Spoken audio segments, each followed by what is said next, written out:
Hi, I'm Heidi Diaz. Choose this course here in CCA dahil 3 weeks lang siya. Then, syempre gusto ko matuto ng culinary. Kaya CCA ang pinili ko at etong class ang pinili ko.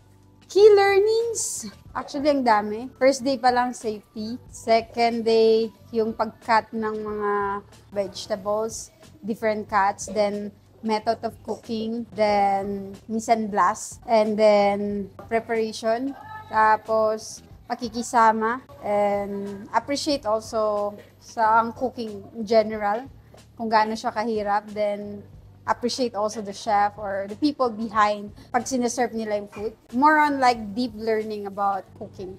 Everyday, masaya. Everyday, iba't iba ang natutunan ko. Everyday, parang iniisip ko, it's an exciting day, it's a new learning. Thankful ako na natapos nga itong class. And thankful ako na ang dami kong natutunan na maibabahagi ko, hoping sa maging business sa halahala at saka hoping na ma-serve ko na maayos sa asawa ko at mga kaibigan ko.